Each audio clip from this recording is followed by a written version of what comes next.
दोस्तों, महान संत ओशो ने बुद्धिमत्ता के संदर्भ में एक बहुत ही विलक्षण कहानी का उल्लेख किया है।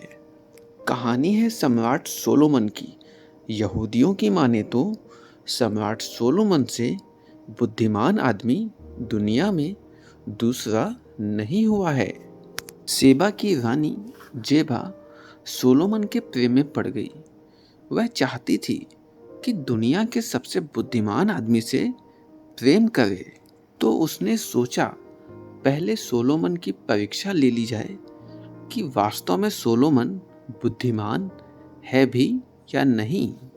परीक्षा लेने हेतु वह अपने साथ 1 दर्जन बच्चे ले गई, जिसमें 6 लड़के और 6 लड़कियां थीं, जिनकी उम्र लगभग 4 से 5 साल के बीच थी और उनको एक ही जैसे कपड़े पहनाए गए थे।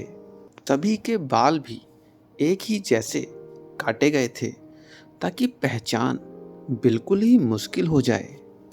1 दर्जन बच्चों के साथ रानी जेबा सोलोमन के सामने खड़ी हो गई और दूर से ही उसने कहा कि अब आप देख लें और बताइए कि इनमें से कौन लड़के हैं और कौन लड़कियां। यह आपकी पहली परीक्षा है। प्रश्न काफी जटिल था। सोलोमन ने अपनी बुद्धिमानी का परिचय दिया। सोलोमन ने अपने दरबारियों से कहा कि जाओ और एक शीशा ले आओ। लड़कों के सामने शीशा रखा गया। वो ऐसे ही खड़े रहे। अब लड़कियों के सामने शीशा रखा गया। वो थोड़ा उत्सुक हो गई। लड़की और दर्पण सामने हो, बात ही बदल गई। लड़की दर्पण में और ही ढंग से देखती है। कोई लड़का ऐसे देख ही नहीं सकता। अब सोलोमन ने बड़ी ही आसानी से 6 लड़कियों को अलग निकाल दिया।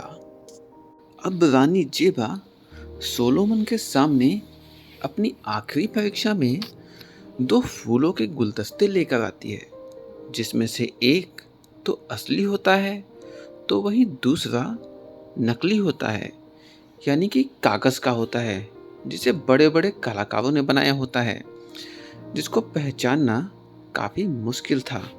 अब रानी जेबा मन ही मन सोचती है कि लड़के लड़कियों को तो शीशे से पहचान लिया, लेकिन फूलों को कैसे पहचानेंगे। फूलों के एक गुलदस्ते भी सोलोमन से काफ़ी दूर रखे गए थे ताकि उनकी गंध सोलोमन तक ना पहुंच पाए। अब तो सोलोमन के दरबारी भी काफ़ी घबरा गए थे। हालांकि सोलोमन ने फिर से अपनी बुद्धिमानी का परिचय दिया। सोलोमन ने आदेश दिया, दरवाजे और खिड़कियां खोल दिए जाएं। महल के सभी दरवाजे और खिड़कियां खोल दी गईं और 2 क्षण में ही सब कुछ तय हो गया।